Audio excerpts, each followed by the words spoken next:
जन सुरक्षा विधेयक हमने कल पास किया है। जिस प्रकार से अब जंगल में और ग्रामीण विभाग में बंदूक लेकर लड़ने वाले माओवादियों की संख्या धीरे धीरे अब कम हो रही है, उसको हम समाप्ति की ओर ले जा रहे हैं। ऐसे समय एक सोचे समझे डिजाइन के तहत ये सारे के सारे लोग अर्बन फ्रंट तैयार कर रहे हैं, जिसको ऐसा नाम दिया जाता है कि मानो ये बहुत संवैधानिक रूप से काम करने वाली संगठनाएं हो, लेकिन इनका मूल तत्व भारत के संविधान को नकारना है।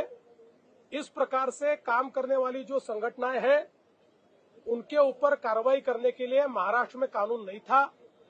4 राज्यों में ऐसा कानून था। उन 4 राज्यों में जिन संगठनों को बैन किया था, महाराष्ट्र में कानून न होने से वो महाराष्ट्र से ऑपरेट कर रहे थे।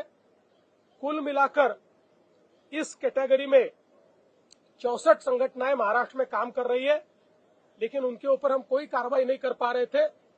इसलिए इस कानून को हमने मंजूर किया है और इस कानून को मंजूर करते हुए मैंने हाउस के ये ध्यान में लाकर दिया, इसमें सरकार को विरोध करने का कोई अधिकार हम छीन नहीं रहे। सरकार को विरोध किया जा सकता है, आंदोलन किया जा सकता है, सब प्रकार के संवैधानिक हथियारों का इस्तेमाल किया जा सकता है।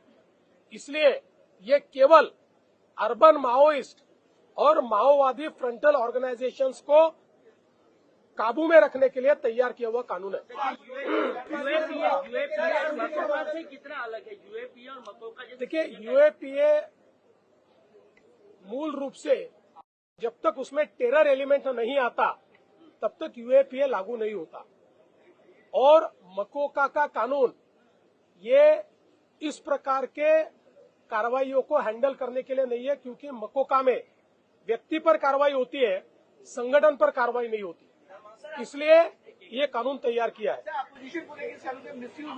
देखिए, मैंने कल अपोजिशन ने जितने मुद्दे सामने रखे थे, तर्क के साथ कानूनन इसका दुरुपयोग क्यों नहीं हो सकता ये बताया है, क्योंकि ये पहला कानून ऐसा है जिस कानून में जिसके ऊपर कार्रवाई करनी है उसकी कार्रवाई से पहले जजेस के सामने जाके परमिशन लेनी पड़ती है।